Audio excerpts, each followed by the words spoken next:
What's up, you guys? Thank you for clicking on this video. So as you can tell by the title, we have a couple things to talk about here with some movie updates. So first up here, via Eddie Del Rio Art on Instagram, linked in the description if you want to check out his profile. He does amazing artwork for major Hollywood projects. Some of this stuff is absolutely mind-blowing and jaw-dropping when I look at it. But he posted this new concept art here. I can't remember if we've ever seen concept art for this specific Predacon that was cut from Rise of the Beast, but this is news to me, at least from the memory I have right now. Maybe you guys can correct me in the comments. But we have RETRAX right here.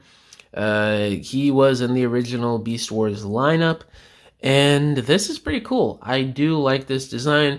There's a couple similarities from his original Beast Wars look from the 90s, but obviously very different, more monster looking and evil and live action universe looking.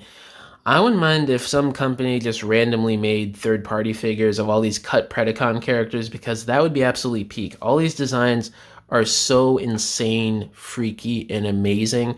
Like, getting masterpiece scaled figures of these would actually be perfect to me. But yeah, this design is really well done, and it's really sad that these Predacons were cut from the movie, especially since they were originally announced to be in Rise of the Beast. And then in the final cut of the movie, all we got was Squirpinaut clones, which was basically just protoforms for the Terracon army or something. It was ridiculous. And then they were running around with the Freezer copies, and it just didn't really make for anything interesting, if you ask me. At least with the Decepticon protoforms from Revenge of the Fallen and Dark of the Moon, they you felt their presence in certain scenes. Like, that was something that I think was missing from the clones in Rise of the Beast.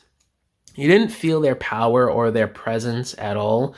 Like, in certain scenes, especially in Dark of the Moon, you could see them hunting for humans, being very creepy and scary looking. You didn't get that at all with the Rise of the Beast clones, which is very unfortunate. But I think including these would have helped a lot with the Predacon army and the Terracon army.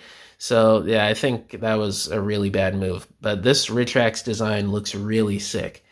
And the other thing that I wanted to talk about in this video is, so Laśzlo posted onto his YouTube channel not too long ago at the time of this recording. He said that he was talking with some concept artist people within Hollywood, I guess, and the stage of concept art design for the Michael Bay Transformers movie is already in effect. So this is very intriguing because this seems to be further along than we originally thought. We did know via Laśzlo, I think he posted on Twitter a few weeks ago, that Michael Bay read the script and he loved it, which is why he wants to come back to direct another Transformers movie, something along those lines. So we did know a script was somewhat done or in the further development stages or whatever. It feels like this movie is further along than we originally thought. Like, I was thinking a movie wouldn't come out until like 2029 at the earliest, but since they're already drawing up concept art and planning things, this in depth for the movie, I'm thinking 2028 at the earliest, or maybe even 2027, because it's only summer of 2025, right? If they start concept art now, that would mean this movie would drop summer of 2027. If we're looking at the pattern of past Michael Bay films, excluding the last two, which did horribly, if we're looking at the first three, which I think is the magic they're trying to recapture here over at Paramount, and especially Michael Bay himself probably, with some modern improvements to probably make these movies a bit better.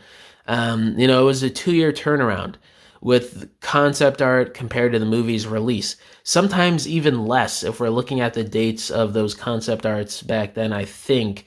So we're looking at probably summer 2027 release for this film. I wouldn't be surprised at the latest, if we're following more recent patterns from Bay, 2028, which may be the case because they did want to take some extra time to develop those movies, Age of Extinction and The Last Knight. Unfortunately, that didn't result in a better product, so maybe they're not going to want to do that, but it seems like this movie's been in development already for the last year or so. So I don't think they're going to want to waste any more time.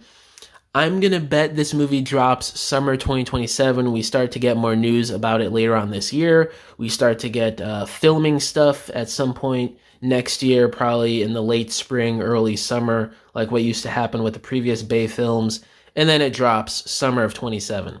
Would not be surprised at all considering Laśzlo is dropping this frankly crazy piece of info here, because I didn't think we would start hearing concept art news that they're in development with it until maybe later on this year or early next year. But, this is surprising and a welcome surprise because we need a movie bad and it needs to be a good movie and hopefully it is. But yeah, guys, let me know down in the comments below. How do y'all feel about this RETRAX design and it being cut from Rise of the Beast? And how do you guys feel about the Michael Bay film already in the concept art stages? And it seems like this is the next live action movie. Josh Cooley is probably the one in later development, probably coming 2029, I'd say. Yeah, guys. Thank y'all for watching this video. I'll catch y'all in the next one. Bye.